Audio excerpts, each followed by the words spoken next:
आपला देशा पवित्र देशा महाराष्ट्र देशा प्रणाम घ्यावा महाराष्ट्र देशा राकट देशा कणखर देशा दगडांच्या देशा गरजा महाराष्ट्र माझा। आज आपला महाराष्ट्र दिन आपण झोकात साजरा करतोय विद्यार्थ्यांनो। नवीन दिशा नवीन आशा आणि एमपीएससी चे विद्यार्थी आपल्या राज्याची सेवा करण्यासाठी खूप सारी आतुरतेने तयारी करत असतात। तर आज आपण अशा जिल्ह्याचा माहिती घेणार आहोत। कुलाब्याचा रायगड झालं होतं आणि महाराजांची कर्मभूमी, महाराजांची तेथील शिलामध्ये जी एक ओळख घेतली जाते, महाराजांची समाधी ज्या गडावरती ज्या जिल्ह्याला लाभलेली आहे, अशा रायगड जिल्ह्याविषयी आपण महत्वाची माहिती आता आपण जाणून घेणार आहोत। तिथल्या समुद्र किनाऱ्याविषयी किंवा सगळ्याच काही गोष्टीविषयी, बरोबर। तर जिल्ह्याविषयी महत्वाचं जाणून घेतलं तर समुद्राची किनारपट्टी याला लाभलेली आहे। मुंबई कोकण प्रशासकीय विभागातील हा एक महत्वाचा भाग आहे विद्यार्थ्यांनो, बरोबर। तर डोंगराळ भाग हा सह्याद्रीच्या पर्वतरांगांमध्ये येतो। सुरुवातीला कुलाबा या नावाने ओळखला जाणारा, नंतर रायगड हे झालेलं होतं। पुरातन ऐतिहासिक स्थळ, आकर्षक समुद्र किनारे, मुक्त हस्ताने उधळण झालेली अप्रतिम ठिकाणं आणि सगळ्यात महत्वाचं पाली अष्टविनायक मंदिर असेल, घारापुरी बेटातील एलिफंटा गुहा असेल, तर अशी वैभवशाली सांस्कृतिक ओळख लागलेला हा आपला जो काही रायगड जिल्हा आहे याच्या संदर्भात आज आपण जाणून घेणार आहोत विद्यार्थ्यांनो। तर याचं रायगडचं जे काही नाम, कुलाब्याचं नामकरण 1981 मध्ये रायगड असं झालेलं होतं। जिल्ह्याचं मुख्यालय अलिबाग आहे। आपण आतापर्यंत जितके काही जिल्हे बघितले विद्यार्थ्यांनो, त्याचं मुख्यालय हे त्याचं तालुक्याचं महत्वाचं ठिकाण होतं। मात्र रायगडचं मुख्यालय जे काही ठिकाण आहे ते अलिबाग। क्षेत्रफळामध्ये जर आपण बघितलं 7152 किलोमीटरची समुद्र किनारा लाभलेला आहे। आपलं क्षेत्रफळ लाभलेलं आहे आणि समुद्र किनाऱ्याची लांबी जर आपण बघितली विद्यार्थ्यांनो 122 किलोमीटर याला समुद्र किनारा लाभलेला आहे विद्यार्थ्यांनो। तर अशा स्थान आणि विस्ताराबद्दल जर आपल्याला काही प्रश्न आला तर त्याबाबतही आपल्याला थोडीशी आयडिया असायला पाहिजे विद्यार्थ्यांनो, प्रॉपर पद्धतीने। आलं लक्षात? तर निश्चितच रायगडाच्या पश्चिम बाजूला अरबी समुद्र लाभलेला आहे। उत्तरेत जर आपण बघितलं तर ठाणे जिल्हा लाभलेला आहे। पूर्व बाजूला जर बघितलं तर आपला पुणे जिल्हा लाभलेला आहे। त्यानंतर आग्नेयेस बघितलं तर सातारा जिल्हा लाभलेला आहे आणि दक्षिणेस रत्नागिरी जिल्हा लाभलेला आहे। आता प्रत्येक शिवभक्ताचं एक स्थान असतं। जसं प्रत्येक 6 जूनला म्हणा किंवा शिवजयंतीच्या वेळेस म्हणा, महाराजांचा स्मृती दिन असतो, त्यावेळेस सुद्धा बरेच शिवभक्त रायगडावर जात असतात आणि आपली जी काही भावना आहे तर या ठिकाणी दाखवत असतात। तर जलविद्युत प्रकल्प बद्दल जर बघितलं, रायगडामध्ये 2 जलविद्युत प्रकल्प येतात, एक भिरा येतो आणि एक भिवपूर येतो। असे 2 आपल्याला एक्झामच्या पॉइंट ऑफ व्ह्यूने माहिती असायला पाहिजे। रायगडामध्ये जर तालुक्यांचा जर आपण उल्लेख केला विद्यार्थ्यांनो, अलिबाग, उरण, रोहा, इथं कुंडलिका नदीचा आपण उल्लेख केलेला होता। पनवेल, पेन, कर्जत, खालापूर, महाड, सुधागडचं नवीन नाव पाली या नावाने ओळखलं जातं। मानगाव, पोलादपूर, मसळे, श्रीवर्धन इथला बीच एकदम क्लीन आहे। मुरुड, तळ्याला तळे पण नावाने ओळखलं जातं।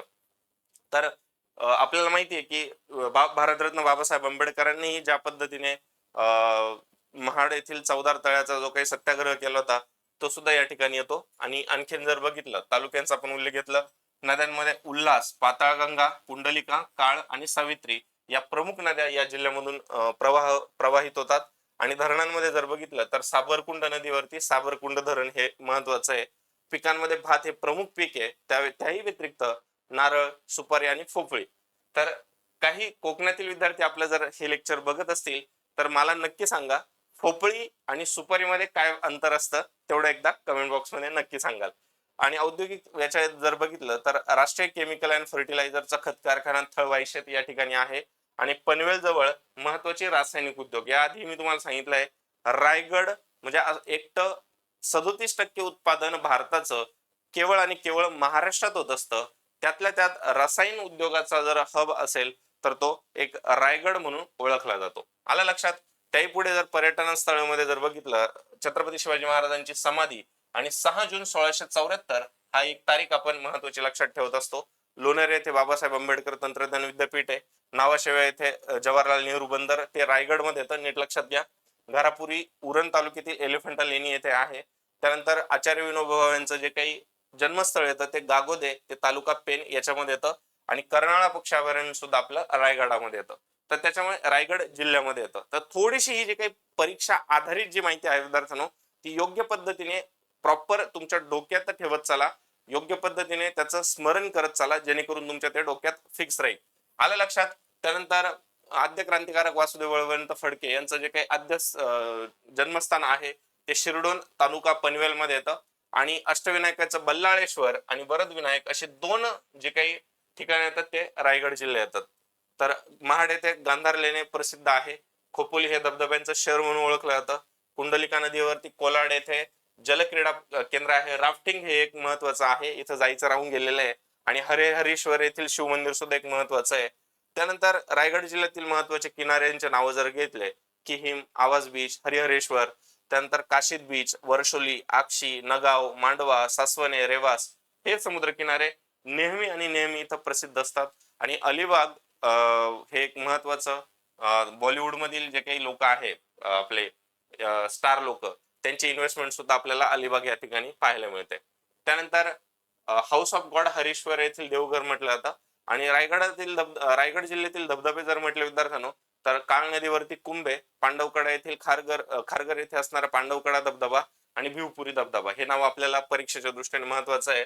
आणि शिवथरगळ येथे दासबोध हा ग्रंथ लिहिलेला होता. तर आपल्याला कधी एक्झाम मध्ये आलं तर हे आपल्याला माहिती असायला पाहिजे. रायगड जिल्ह्यातील रसायनी उद्योग केंद्राला रसायनी हे नाव दिलेलं होतं, त्यामुळे ते आपल्याला माहिती असायला पाहिजे. त्याही पुढे जर आपण बघितलं पर्यटन स्थळांबद्दल, तर चौदार तळ्याचं जे काही महाडचं तळ आहे, जिथे दलित दलित चळवळ उदयाला आलेली होती. त्यानंतर थंड हवेचं ठिकाण माथेरान हे सुद्धा आपलं इथंच आहे. वरद विनायकाचं मंदिर असेल, वेगवेगळे किल्ले आणि समुद्रकिनारे आपण ऑलरेडी इथं उल्लेख केलेला आहे. त्यानंतर मराठ्यांची पहिली राजधानी जे काही आपण आहे सातारा आणि रायगडचा नेहमी उल्लेख करत असतो, त्या अनुषंगाने तुम्हाला हे नाव माहिती असायला पाहिजे. आणि जिल्ह्यामध्ये खारघर, तळोजा असे वेगवेगळे रसायन उद्योगाचे जे आहे, क्षेत्रफळाने दृष्टीने सर्वात महत्वाचं पनवेल हे सुद्धा आहे.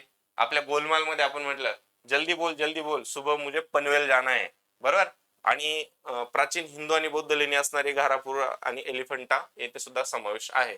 आणि सगळ्यात महत्वाचं विद्यार्थ्यांनो, येथे काही आपण म्हणतो कोकणचा जो काही भाग आहे विद्यार्थ्यांनो, हा आपल्या महाराष्ट्राला चमकवणारा साहित्य रत्न किंवा बौद्धिकरित्या असे काही रत्न आपल्याला लाभलेले आहे. ते कोकण भागातील शिवाजी महाराजांच्या पवित्र चरणांनी स्पर्श झालेला हा भाग आहेच.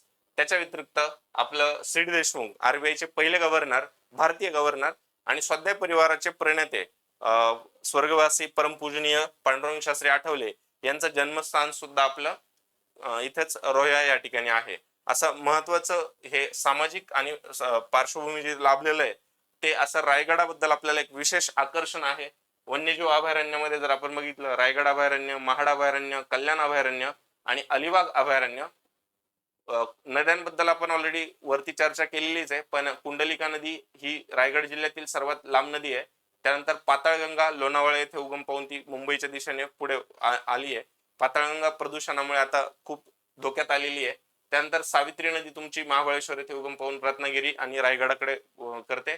त्यानंतर उल्हास नदी. आणि रायगड जिल्ह्याच्या हवामानाविषयी जर बघितलं तर इथे उष्णकटिबंधीय आहे, एक दमट वातावरण सुद्धा आपल्याला इथं पाहायला मिळतं. तर आता सगळ्यात महत्वाचं, काही घनता लोकसंख्येच्या दृष्टीने आपल्याला काही जाणून घेणं गरजेचं आहे.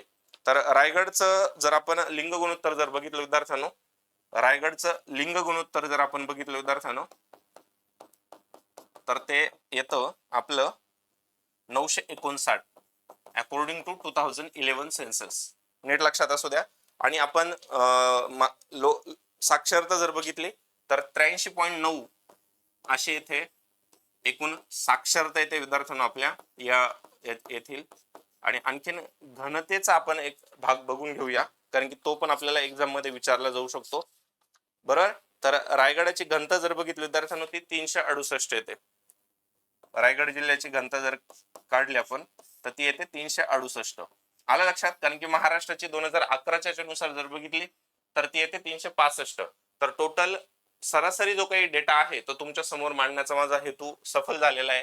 तर अशीच माहिती जाणून घेण्यासाठी आपल्या अड्डा 24/7 चॅनलला लाईक करा, शेअर करा. आणि आपल्या महाराष्ट्र दिनाच्या पुनश्च एकदा खूप खूप साऱ्या शुभेच्छा देतोय. जय महाराष्ट्र.